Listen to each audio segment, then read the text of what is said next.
Hi, Brian from the UK here. Many of my students here in Columbia come to me because they need some help with their CV in English or that big interview that's coming up that's in English, and that's a little bit nerve-wracking. But also presentations. Presentations are an issue for many of you. So what follows is a video that's going to help you cognitively and psychologically optimize your PowerPoint presentation, or Keynote if you're using Keynote. This way will psychologically engage your audience much better, whether your presentation is going to be in Spanish or in English. Remember, you are the presentation, not your PowerPoint slides or your Keynote slides. So if you need help with your presentation in English, come and see me, get in touch with me, and I can help you. But the following will help you just make sure that your slides are looking good. So this is the death by PowerPoint. Through corporate world, we seem to accept these poor presentations. You look around the room and you just see people getting bored, paying no attention, perhaps looking at their phone. And we seem to go back to our desk afterwards and we think, oh, we've got a presentation to do as well. So we create an equally poor presentation. So what I'm going to show you is how to avoid that. So this slide here is apparently from one of the top universities in the world, advising students and staff how to do PowerPoint. But it's actually very, very cluttered. It's the same boring text that you're probably familiar with sleeping through in your own workplace. And as you can see, this one's not much better. It's from a lesser known university, but still very cluttered and very boring to look at. Sadly, these champions of presentations were branded by one website as amazingly beautiful business presentations.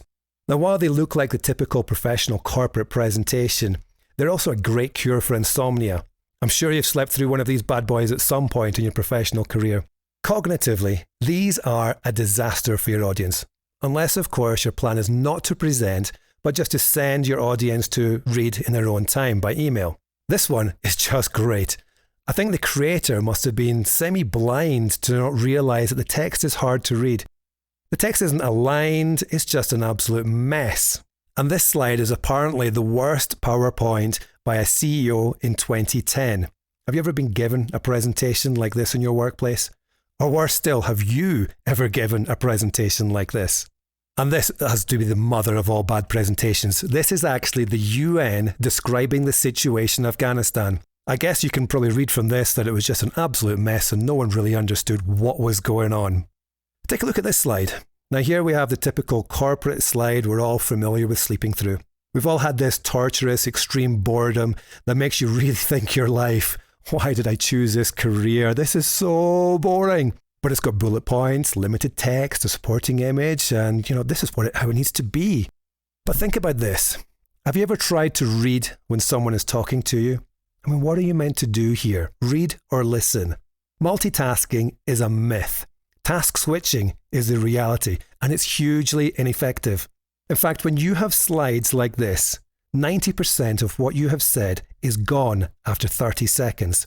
To illustrate this, have you ever been to the airport and they give you a ticket and you're looking at the gate number and you've got your seat number on there as well? You put the ticket back in your pocket because you know it's gate 12, seat 34C. And then you walk over to the gates. You see a sign and it says to the left, gates 1 to 15, gates 16 to 30 to the right. But what gate are you? But you should know this. You've already seen it on your ticket. No, you don't know it, do you? You know you don't know it. Time to get that ticket out again. You walk a bit towards the gate again, and you know your ticket's coming out of that pocket before you get to the gate, just to make sure that you're at the right gate number. Then once through the gate, you check your seat number again as you board the plane. On average, you will check your seat number from your ticket 6 times before you sit down. Now, the sad thing is this ridiculously poor memory that we have for airplane tickets is the same pathetic memory that we have for PowerPoint presentations or Keynote, whichever is your preference. But either way, our memories are piss poor. If companies would have as little respect for business as they do for presentations, the majority would have gone bankrupt. And that's from John J. Medina.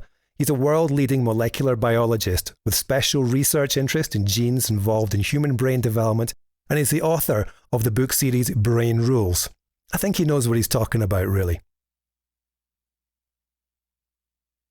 So here are 5 principles to avoid death by PowerPoint. The objective of this is to give you principles that cognitively and psychologically optimize your PowerPoint slides. It will make a massive difference to your presentations. The first principle is to make sure you only have one message per slide. You want to get rid of one of the messages. It can wait until the next slide. So why only one message? So here's an example. Imagine you're at a party and you're chatting to someone. You've got the music playing in the background, but then you hear someone mention your name, and your attention is then diverted in that direction. You're no longer paying attention to the person that you were talking to. You're just hoping that you can nod and say yes at the right time, and then the person who mentioned you stops talking about you, and your attention is back with the person that you've been chatting to, just as he says, "Don't you agree?" Don't you just love that situation? You've got absolutely no idea what this guy was talking about. And it's the same with presentations. The viewer will be paying attention to one message or the other, not both. We're simple human beings, so just one message per slide. We can't deal with more. Sadly, the news I'm going to give you for number 2 is not any better, it's worse. We're going to look at our working memory. There's a guy called John Sweller. He's an Australian educational psychologist who's best known for formulating the theory of cognitive load. In other words, he's a clever brain guy who understands how much information we can handle. And with his colleagues, they examined something that they called the redundancy effect. And the equation works a little bit like this. When we have lots of text on the slide, while the presenter persists with that annoying idea of speaking over it at the same time, what will be remembered by the audience is 0, or close to 0. We're not going to remember much at all. So use PowerPoint as it was designed to be used. Short, sweet bits of text and an image. Don't overcomplicate it. You're not impressing anyone. You're just going to frustrate them, get them stressed as their brain struggles to keep up. So don't use sentences in your slides. Just short, sweet bits of text. We're not done yet. There's more. As we go into the next principle, it's probably worth me mentioning the following. When our eyes are open, we're focusing on 4 things. Moving objects, signaling colours like red, orange and yellow, contrast-rich objects, and size. Now think about a conversation at home with a friend. The TV is on in the background, but the sound is off. You're having a great conversation, but it's not easy to look at the TV. Your eyes are drawn to it. In fact, probably while I'm talking to you right now, you're looking at those eyeballs on the screen. They're pivoting round, they're moving, and they have colour. So your eyes are drawn to that one on the right, probably more than what you're seeing on the left. So if you look at this, where is your attention drawn to? It's the headline, isn't it? And how often is the headline the most important content on your slide? Rarely. The main content is more important, but our eyes are drawn away from that. So this is a little bit upside down, really. The content is the smallest object, but our eyes notice the biggest object. It seems that the perceived rules, or brules, bullshit rules, they don't really make sense. They have not really been properly thought through. Now, reducing the text size like this, our eyes are brought to the content, the most important part. So the most important part of your presentation should be the biggest. Number 4, let's look at contrast. Contrast can control your focus. As I go through this slide here, you will see that the word contrast kind of goes more faint as the next one comes in more brightly. I can control where your eyes are. So let's have a look to see how that would be used in a real slide. Yes, you might start at the beginning, but your eyes will wander all over the place. You'll also read ahead of what I'm saying and stop listening. And your audience will do exactly the same when you create a slide like this. And as I've mentioned before, if your audience is reading, they're not listening to you properly, which is why you're now looking at a blank slide. I've intentionally put a blank slide in here so that you listen to me. Now, you may have noticed if you've watched any TED Talks, that's exactly what they do. They don't have much on their screen. The speaker is the presentation, not the screen. There's not much point in you being there as a presenter if you're not the focus of attention. So here's how we're going to get around this. PowerPoint has a built-in function. Keynote has this as well. So PowerPoint has a built-in function that allows you to control the contrast, and it helps control the focus of your audience. You've probably seen this before, but don't use it. And it goes a little like this. I show you the first item on the list, then I fade it while I show you the next item. Your eyes will be drawn to the slide that I'm talking about. And if I go back and forth in this slide, I can control your focus just like a kitten chasing a laser pointer. You'll have your audience focusing on what's important, the white areas on your screen, which you can move around. And that's what you need them to focus on, the bit that you're talking about. Now, do use this feature. It can make a world of difference, even if you're presenting a load of data. Here you can control the column the audience is looking at using the same contrast feature. Now, it's a little bit more complicated to do this with a table. You need to actually remove the text in the first place and then add the text in, creating an animation for it. But it's very much worthwhile doing, because when you present your audience with a table just full of figures, they don't know where you're referring to. They will just read ahead, they will get lost. So please do use this feature, it's super useful. One thing I think is completely ridiculous about PowerPoint is the default color scheme that they use, that bright white that they have as a background. And almost all corporate presentations are using this dazzling white color, and it's really not comfortable on their eyes. Now, as we talked about earlier, contrast matters. So what has the highest contrast, me or the screen? Well, obviously right now, you can't see me, so you don't know how bright I am. But let's just say you're doing a presentation in person at the office. You want to be the biggest, brightest thing that they actually pay attention to. Now, unless you're going to be wearing bright signaling colours and jump around like a children's TV presenter, you will not be the centre of the attention for your presentation. And I really doubt that your peers would take you seriously if you're doing that. So here's a better way to have your slides. So let's switch things around a bit and have dark slides. One reason for dark slides is they're more relaxing on the eyes.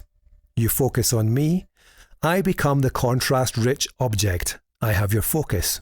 Why is this important? Well, it's important because I am and always will be the presentation. PowerPoint is just a visual aid. It's not the presentation. You are. Principle number 5. The number of objects you show on screen matters. Too many and it's overwhelmed for your audience. So what is the ideal number? I'm going to show you some dots on a screen, and I want you to count them in your head and just get a rough idea of how long it took you to actually count those objects. Ready? Let's go.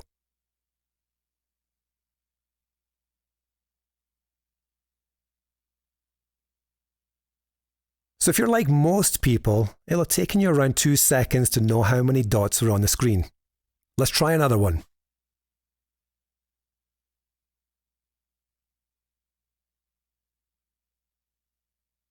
And if you're normal, that will have taken about 1.2 seconds.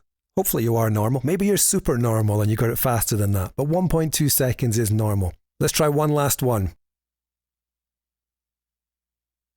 Now again, if you're normal, you probably didn't count this last image. You instantly knew the answer. And most people will get that in about 0.2 seconds. So that's a 500% difference from 1.2 seconds to 0.2 seconds. The only difference was 2 white dots, or 40% difference in the number of dots, but a 500% difference in the speed. Well, how is this possible? Well, it's a bit like reading. When you're an adult, you read individual words, but when you were a child, you were looking at each individual letter. Nowadays, as an adult, you see a word and you instantly recognize it. Now, when we had 7 dots on screen, you needed to count them, most likely anyway. When you had 5 dots on the screen, you instantly knew the answer. You saw it and you recognized it. Perhaps because you've seen a dice many times when you're playing games and it has the number 5 on it. So, counting takes time and energy.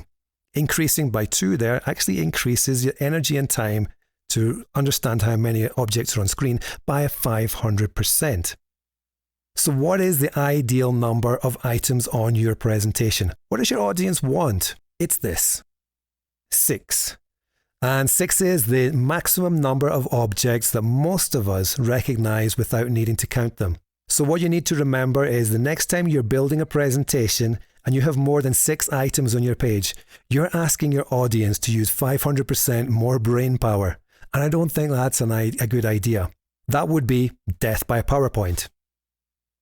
So when you're building your slides, instead of having 12 items on screen like this one, where your audience will be saying, "Ah!" change it to something like this, where they'll be more like, "Ah." Now this will of course mean that you're going to need more slides, and that's not a problem. Companies that limit how many slides you have only encourage you to cram more content into fewer slides.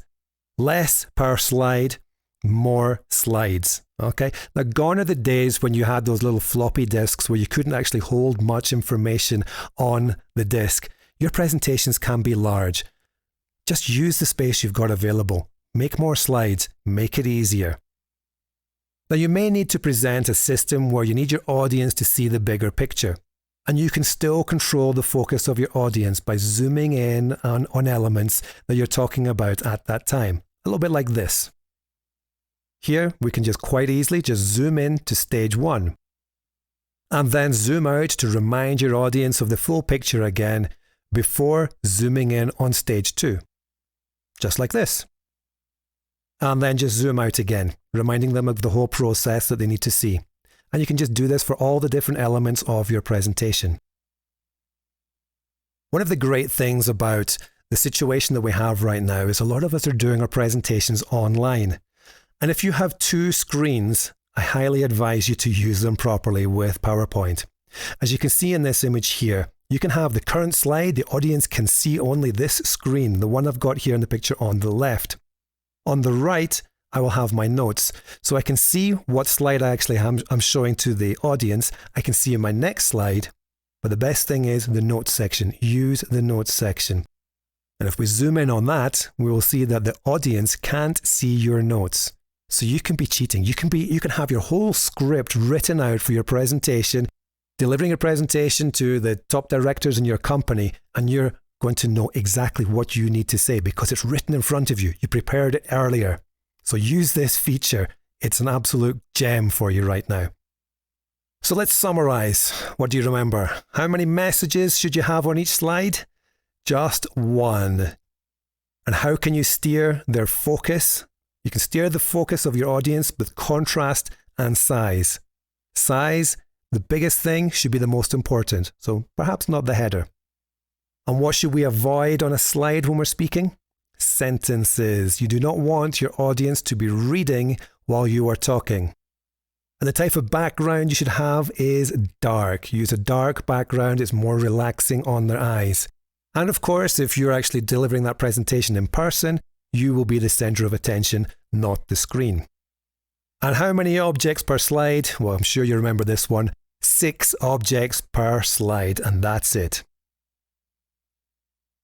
So I'm Brian McGregor. You have been watching The Death of Death by PowerPoint. Now here in Colombia, I've been helping many professionals with their presentations, and very often they do look poor. So get in touch if you want me to help you. Make sure that your presentation is grammatically correct and using the most professional vocabulary for your industry. My name is Brian McGregor. I'm from the UK and I've got about 20 years in business experience, and I've certainly given a few presentations over that time as well. So I'm sure I can help you make sure that your presentation is flawless. Hope to see you soon. Bye-bye.